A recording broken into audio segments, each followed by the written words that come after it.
Сосын айдалада қалған адам сүйектері көз алдына елестеп жаны түршікті. Бірде ауыл шетіндегі сайдан жусан шауып әкелуге шыққанды.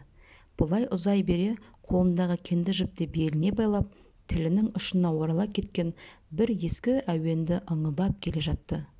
Аш құрсақ адамның аузына қайбір көңілді әуен түссін. Мұңлы, шерлі саз. Кенет анадай жерде жемтікке үйемелеген бір топ қарға мазасыздана үркіп, улап-шулап қарқылдап көкке көтерілді. Дауысы қандай жаман еді, бәлекеттің. Жылы жұмсағынан айырылғысы келмей, кең даланы азан-қазан етті. Бұлар неге сонша бая-шая бола қалды, деп солай қарай назарын тігіп еді. Шашылып жатқан аппақ сүйектерді көзі шалды. Ел аштан бүгіліп, қорада қалған бір-екі тұяғынан көз жазбай отырған далада өлген қандай мал деген әуестікпен қасына жақындаған. Апырай, кенет адамның жамбас сүйегін, сосын екі көзі ойылып қалған бас сүйекті көріп, жүрегі зу ете түсті. Жалма жан кейін қарай жалп бұрылып қаша жөнелді. Сондай байқады, бүкіл ауылды жым-жырт, үрейлі тыныштық басқан екен. Сыртта қыбыр еткен жан жоқ. Үн-түнсіз томырайып, шаңытып тұрған ауыл бір түрлі боп-боз болып көрінеді. Содан кейін көп ұзамай-ақ ауыл шетінде қалған адамдардың сүйегі жиі ұшырасатын күндер туды. Заман-ай! Келесі бір сәтте келіншек көңілінде үміт оты тұтанып, бүгінгі түні жақсылап тынып алып, елең-алаңнан жолға шықсам, ертең сәске түс мезгілінде жетіп те қалармын деп ойлады. Алла соған жазсын де, Алла соған жазсын де. Ертеңіне елең-алаң тағы да жолға шықты. Кенет алдыңғы жақта келе жатқан автобус кілт кідірді. Рабатқа жетіп те қалған болармыз деді ме, соңындағы машиналарда қапталдаса келіп тоқтай бастады. Кейуана енді байқады. Қаралы керуенге ілескен машиналар қарасы тіпті көп екен. Өзінің шамалауынша әлі рабатқа жете қалатын мезгіл болған жоқ. Шынында да автобус айдалаға қалжыртқа қарай созылған жылан ирек жол қақ жарылатын тұсқа келіп тоқтаған еді. Автобустан түскен кісілер осы жолдың қайсы рабатқа тура апарды, қай жол адастырмайды деп кеңесті. Бірақ еш қайсысы да жарытып ештеңе білмейтін болып шықты. Ал тәуекелге бел буып, әйтеуір түсіп жүре беруге тағы да жүректері дауаламады. Осы сәт Кейуана да машинадан түскен еді. Дәл құлағының түбінен уілдеген манағы үн сап тыйыла қалған. Күн шақырайып тас төбеге шығалыпты. Алыстан мұнартып көрінген киелі тау шәйі көлікте сыңылдаған сылқым сағымға оранып, ақырын жылап ұзап бара жатқандай болады. Кең далада өздерінен басқа қыбырлаған жан иесі көзге шалынбайды. Кейуана автобустың жанында тұрған адамдарға қарай жақындады. Олардың күбір-күбір әңгімесінен неге тоқтап қалғандарын түсінді. Содан соң өзі де тауға қарап, рабаттың қай тұста екенін ойша шамалай бастады. Ол ауыл анау қоян жорналаса сілнеменің бауырында болуы керек. Шамамда мына тұста, деді Кейуана сәл ойланып тұрып. Оң қол жақтағы ала сілемде бағытқа алыңдаршы. Я бәсе, қария біледі. Ой, жарықты апамай, ұмытпаған екен ғой. Ескінің көзі ғой, сүйегі асыл адамда, деп дабырласып, қарияны мақтап, әркім өзі мініп келе жатқан көлігіне қарай жүрді. Бүйірінде қара жолағы бар автобустың соңына ілескен машиналар керуені тағы да жылан ирек жолға түсіп, ұзын шұбақ тізілген күйі ұзай берді. Кейуана ойға шомды. Үшеуінде халі өте мүшкіл еді. Қолындағы нәрестенің реңі бірте-бірте солғын тартып, көз алдында сөніп бара жатқандай. Мана біразда емізбек болған, бірақ емшегінен сүт шықпады. Арқасын таңып алған қызы үнсіз, не өлі, не тірі екен белгісіз. Өзінің де жайы мәз емес. Бір-екі тұста оңбай сүрініп қалып, қалтыраған әлсіз қолдарымен жер таянып әрең түрегелді. Кейде көзі жұмылып, тозақтан әрмен азапты дүниені ұмытып, талықсып кеткендей болады. Есін жиса, тәлтіректеп әлі келе жатыр. Құламапты. Әл қуаты әлі де тосылмапты. Демек, тағы да жүре беру керек. Өзі үшін емес, өзгені жарып шыққан екі перзент үшін. Солардың көрер жарығы, атар таңы, батар күні үшін. Күн сәскеден ауғанда алыстан бұлдырап келі таудың биік шыңы көрінгендей болды. Ол бір орнынан қалт тұра қалып ұзақ қарады. Биік шың бірде көк мұнарға сіңіп көрінбей кететін сияқты, енді бірде мойын созып, мен мұндалап шақыратындай. Келіншектің көңіліне қуаныш ұялады.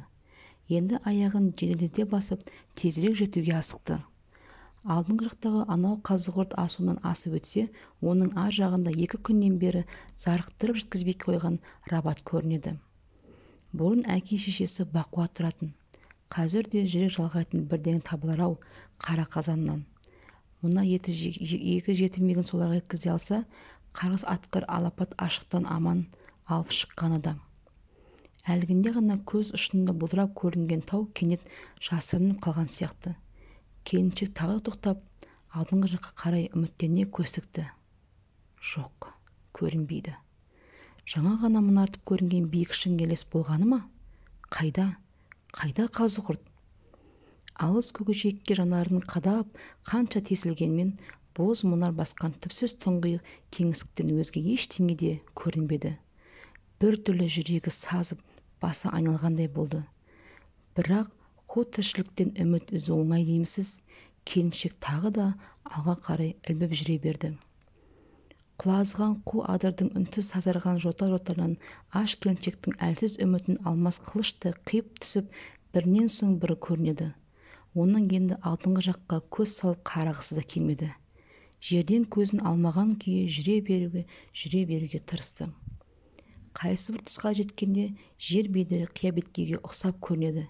Келіншек өзінің бір биік қырға өрлеп келе жатқанын сезді. Аяғы талып, тізесі дірілдеп бүгіле түсті. Бірақ бәрібір басын көтеріп алға қарамады. Оған мұршасы да жоқ еді. Кенет табан тасқа тайып кетіп, етбеттей құлаған. Әйтеуір құлап бара жатып қолындағы нәрестенің оң жақ бүйірін қысып үлгерген сияқты. Кеудесіне қатты батқан түйінді әлсіз қолдар қалтырай шешіп, қызын жерге түсірді. Байғұс қыз көзін ашып, бақырая қарап жатты да, «Апа», деді күбірлеп. Сосын бір нәрсені айтпақ болды. Бірақ тіл қатуға дәрмені жетпей, қолын баяу көтеріп, әлденені көрсеткен сияқты. Келіншек енді ғана байқады. Әлгінде етбетте жығылғанда беті сырылып, қанап қалған екен. Ол бетінің қанын сүртіп, қызына қарап әлсіз жымиды. Сосын екеуін кезек-кезек көтеріп, биік қырқаның басына шыққанша ұзақ әуреленді. Бұдан әріге шамасы жетпейтін күш-қуатын әбден сарқылған сезді. Бепесінің қыңқылдап жылағаны да қарамастан жер бауырлап жата кетті. «Біттім-ау», деді. «Біткен жерім осы болар». Бірақ демі құрғыр әлі де үзілмепті. Бір кезде басын көтеріп, жан-жағына үрейлене көз салды. Жалма-жан құндақтаулы жатқан нәрестені қарай ұмтылды. Кеудесіне құлағын тосты. Болар-болмас қана соққан тіршілік белгісі білінетін сияқты. Енді бұрылып қызын іздеді. Ол анасын оянғанын сезіп көзін ашқан екен. Қызының өңіне тіктеп қарауға дәті жетпеді. Жанарын алып қашқан. Сол сәт қақ маңның алдында қозы көш жерде төбесімен көк тіреп тұрған қазығұртты көріп селк ете түсті. Әне, 2 күннен бері зарығып, аңсап келе жатқан киелі тау. Неге екені ол да бүгін жүдеп, мұңайып қалғандай. Әлде мынау қалың елдің есін алған алапат аштық оның да жанын сызатты мекен. Әлде мынау аш-арық күйінде 2 перзентін арқалап, арып-ашып таспауы тіршілікпен тістесіп келе жатқан келіншекті аяп, оған өзінің қол ұшын беруге шарасы екен ойлап қиналама. «Ей, киелі тау, мен саған жете алатын емеспін. Оған дәрменім жоқ», деді келіншек іштей жалбарынып. «Қасиетіне айналайын киелі тау, жерлеп жебе көр мені. Жаныма қуат бер, өзімнен басқа панашы өзегімді жарып шыққан ұрпағымды аман алып қалам деп қанша азап шектім. Көз соқыр болмасаң, көрдің ғой өзіңде. Жүректе жатқан мынау сәбиді бүгін ел шетіне іліктірмесем, өледі». Алайда киелі тау дәрменсіз танып, үн-түнсіз қожырайып тұра берді. Келіншектің көзінен қос тамшы жас үзіліп түсті. Кенет 2 перзентінің бірін осында қалдырып, біреуін ғана көтеріп алға жүрсе берсем деген ой оралды. санасына. Бәлкім, бүгін бөпемді көтеріп ел шетіне жетсем, түнделетіп болса да құстай ұшып келіп алып кетермін қызымды, деді. Бірақ ол ойынан әуелде өзі де қатты шошыды. Жоқ, деп аласұртты тез ұмытуға тырысып. Олай ойлауға дәтім қайтып барады. Қашадай қызды жападан жалғыз қалай тастап кетсем айдалаға. Сарғайған даланың шаңын аспанға көтерген қаралы керуен тағы да іркілді. Көптен бері жүрмеген жылан ирек жол иесі көктемде таудағы жайлауға көшіп кеткен қыстауға келіп тірелді. Автобустан түскен кісілер абыр-сабыр болып аңтарылып қалды. Амалсыз дағдарған олар тағы да кейуанаға қарады. Күн болса ысып, жер дүниені жыланша шарпи бастаған. Лүп еткен леп жоқ. Жөн білетін адам да көрінбеді. Қаңғырып қалған иесіз қыстау кездейсоқ келіп, аңтарылып тұрған керуенге сұраулы жүзбен маңқия қарайды. Мынадай ми қайнатыр аптап мәйітті ұзақ алып жүру де қауіпті. Байғұс ана қиналып, аузына қарап, жауап күткен бір қауым елге қалай жөн сілтеуін орайын таба алмай тұр. Апырай, қарақтарым-ай, 60-ға келген ақыл сұрама деуші еді, деді оларға жаудаңдай қарап. Осыншама кісінің арасында менен басқа жол білетін біреудің табылмағаны ма? Олар да ыңғайсыз күй кешіп, не деп жауап қатарын білмей қысылып қалды. Басқа ауданның жері болған соң, бұрын қарым қатынасымыз жоқ еді. Әй, осы төте жолмен барайық дегенін айтқанды кім еді? Білмеймін, Мәлік-ау деймін. Қайда сол Мәлік? Мен мұндамын. Не ал? Әлгі аты қалай еді? Рабат. Я, сол ауылға апаратын жол қайда деймін? Жол таусылды ғой? Түү, сенде. Әй, қарағым. Түсіндім. Ал, не ойбой? Кешіріңізші. Биыл көктемде Сәкен екеуміз, марқұм Сағит Қалқаманович екеуміз сол ауылға барып қайтқан едік. Рөлде сәс өз отырған, кешке таман болатын. Күн батып бара жатқан. Ай, айналайын, біздің әңгіме тыңдап тұруға уақытымыз жоқ. Сағит Қалқаманович екеуміз мына трассаның оңға бұрылған жолмен бұрылып алып, сары адырмен зулаған отырып, бір биік қырдан асып түскенде алдымыздан жамырап шыға келген. Әй, Мәлік, саған сенсек, біз жолда қалармыз. Баған айттым, қала арқылы өтетін асфальт жолмен барайық дедім. Оған енді Жоламан Жаппархановичтің өзі қолайсыздау болар еді ғой. Қазір қайта құру, демократия, қалада көрген кісілердің біреу-міреуі сөз ете ме? Сол кезде қыстаудың ат-жағын айналып кеткен бір кісі жылдам оралып, мына жақта жол бар екен, деп байқаусызда қыстаудың артына алтын тауып алғандай қуанып келді. Жаңағы қария көрсеткен бағытпен жүре берсек, адаспаймыз ғой әйтеуір, деп орталарынан біреу тағы да кейуанаға қарады. Әрине қарағым, таудың сол тұсында екенін анық шамалаймын. Мәшіне жол дегендерін білмеймін, қарағым. Сағитжан өзі көлікпен апарушы еді ғой, ол барда мұндайды күйге түсемін деп ойлаппын ба мен бейбақ. Ал ендеше не тұрыс? Бұл кәрия көрсеткен бағытпен ілгері жыли берейік. Жер төбемес деді ғой, табармыз. Олар тағы да көліктерін мініп, иесіз қыстаудың ар жағынан кезіккен жолға түсті. Ақыры болмады. Өлдім талдым дегенде қызын биік төбенің етегінде кішкентай бұлақтың жанына жеткізді де, оны сол жерге қалдып, ары қарай баласын көтеріп жалғыз кетті. Рабатқа аман жетсем, қайтып келіп алып кетемін. Ботам, сен әзірге осында қала ғой, деп қоштасы. Өзін жалғыз тастап бара жатқанын сезді ме, кішкентай қызы ыңырсып жылай бастады. Көп қоштасып тұруға дәті жетпеді. Қолындағы нәрестесінің кеудесіне қыса түсіп, сен осында қалып мені күт, жарай ма? Мен біраздан соң келіп алып кетемін, ботам. Қалайда келемін деп жуатты да тәлтіректей басып ұзай берді. Біраз жер алыстап кеткен сияқты еді, кенет ар жағына қарап, апа деген таныс дауыс естілді.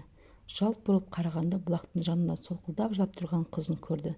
Анасының қалт тоқтап бүгілгенін көріп, бері қарай жүрмек болды. Бірақ әлсіз аяғы бүгіліп, жалп етіп құлап түсті. Содан соң жанталасып, жер бауырлап жылжи бастады.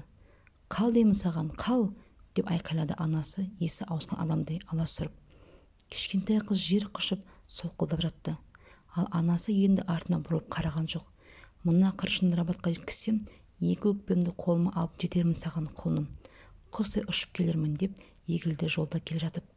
Көз жасын жібермес мені, көрден де суырып алар. Жылама ботам, жылама. Апаң қазір келеді, ауылға жетеді деп өпеңді атасымен әжесіне тапсырып, алып ұшып саған қарай ұшады. Сен күт мені құлыным. Жарай ма? Күт. Мен саған нан әкелем, сүт әкелем, күш әкелем. Қазығұрт асуына жеткенде жас келіншек есінен ауысып сандақтай бастады. Әлі де ойыннан қызы кетпейді. Жүре ғой күнім, деді қасына ертіп келе жатқанда еркелете сөйлеп. Енді біраздан соң ауылға да жетеміз. Шаршағанды боларсың, яма? Шыда, азғана шыда. Әне, ауылға да келіп те қалдық. Әкең де бізді алаңдап күтіп отырған болар. Келесі бір сәтте есінен қайта жиып, құдайым-ау, не деп келе жатырмын, деді шошынып. Әкесі өлген жоқ па еді? Оны қызым қайда? Қалдырып кеткен екен ғой. Неге тастап кеттің? Қайтадан бұрылып барсам екен. Алыстап кеттім, Мына қыршынды ел шетіне кіссем, ізімше қайтамын ғой. Алдыңғы жақтан тағы да қиюласып жатқан жол кездесті. Екі жол қырқасынан үстіне түйісіп, біразға шейін арыса созылып барды да айыр бұтақтан қақ жарылды. Автобустың шофері көп ойланмай отырып мына кейуаннан көрсеткен қоян жон сілемді бетке алды. Қап, тағы да кідіретін болды-ау деп іштей жиырылып қобалжып қалған кісілер оның осы шешімін үнсіз құптағандай жеңіл тыныстады. Кенедесі кепкен сары адыры оттай ыстық аптап қақтап тұр. Машиналардың іші де ысып қапырық тартып бара жатты. Пысынап телей бастаған кісілердің мазасы кетіп, еріндері кезеріп шөл қысты. Әрі алда кетіп бара жатқан машина арқысын шаңа көміп, ол да жүйкелерін тиіп келеді. Япырай, қиыр-шиыр жоқ, жолы құрғыр таусылмады-ау, деді автобус отырғаншының ішінде біреуі шаршай сөйлеп. Оның жанында кісі, деп қостай жаздай қалып, марқұмның бірге келе жатқан туған туыстарының қысылды ме білем, тілін тістей қойды. Сосын өзі іштей, бұл бір қызық сапар болды деп ойлады. Әлі қанша жүрер екенбіз, күн болса мынау, күйіп тұр. Жол білмеген соң осы да қашан жетеріңді, қайтып табарыңды білмейсің. Адасасың, адаса бересің. Апырай, осынша адамның ішінен біреу білмейтін болғаны ғой, жалғыз-ақ өзі. Кенет назары қызыл матамен құндақталған табытқа түсіп, жүрегі дір ете қалды. Жол бағатын білетін жалғыз адам табытта еді. Рабат ауылы анау қоян жон сілемесінің бауырында екеніне кейуана күмәнданбады. Бірақ мынау қию машина жолдардың қайсы тура баратын ғана көңіліне көмексізленіп қалған. Құдайым-ау, адасып жүріп күнді батырып алмасақ жарар еді. Жаратқан ием, өзің жар бола көр. Жолға бағдары кейуананың көңілін алаңдатып келеді. Есін жиып күн ашқанда алғаш көргені қоржын тамның ұзын паруазы. Содан соң қара көлеңке бөлменің ортасындағы үстінді қабырғадағы сығырайған терезені байқады. Маңдайшаға ілінген бір уыз адыраспанды көзі шалды. Өз үйі екен танды. Байғұс-ай, көрер жарығың бар екен ғой. Қасында отырған әже үн қатты. Өліп қалама деп қорқып ек. Аштық әпін титықтатыпты. Біздің күніміз күн емес, несін айтасың? Мен қашан келдім? Деп сұрады ол күбірлеп. Кәрі әжесі естімеді. Кенет әлдене есіне түскенде келіншек айналасына қарап, жалма-жан орнынан тұрмақ болды. Бірақ әлсіз денесі өзіне ырық бермей, басы жастыққа сылқ ете түсті. Әже, мен қашан келдім? Бүгін тұп-тура 7 күн болды. Кеме қалғанның тұсында өзіңді бауырындағы балаңды өлімші болып жатқан жерлерінен тауып, шөптің тамырын қазуға барған Өзенбей атан тауып алып, егесіне өңгеріп әкелді. Дүние шыр көбілік айналып жүре берді. Су диірменнің тасындай зыр қақтай. Дүние жарықтық баша қызығы, қуанышы, үміті, бақыты бәрі сол диірменнің тасымен тартылып, құм болып үгітіліп, күл болып шашылып бара жатты. Өзі таяққа сүйетіп, буын-буыны қалтырап сыртқа шыққан күні мойны қылқиып жүдеп жүрген інісі Тағайбекке. Тағаш, деді өтініп, екеуміз Қазығұрттың арғы жағына барып қайтайықшы. Ол әпкесін таңдана қарап тұрды да, сіз жүре алмайсыз ғой, деді. Арбамен апарар ем, бірақ оған жегетін ештеңе жоқ. Өзіме атамның есегінде әнеугүні біреулер ұрлап әкеткен. Үйден іңгәлап жылаған сәбидің даусы естілді. Әпке, Сағит жылап жатыр, деді Тағайбек. Мен барып жұбатайын ба? Жұбата ғой. Мына жол қалай қарай қитықтап барады өзі. Қазығұрттың қоян жүнсілемені желкесінен көрсетіп теріскейге бет алған несі? Жоқ, әне бір тұстан тағы да үркек аттай жалт бұрылатын сияқты. Әй, осы кең даланың тарау-тарау жолдары-ай, киелі таудың қойнындағы әлгі кішкентай ауыл қайда екен? Табылмай ұзақ жүріп қалмас шығар еді. Жоқ, бетін аулақ табады. Қалайда табады.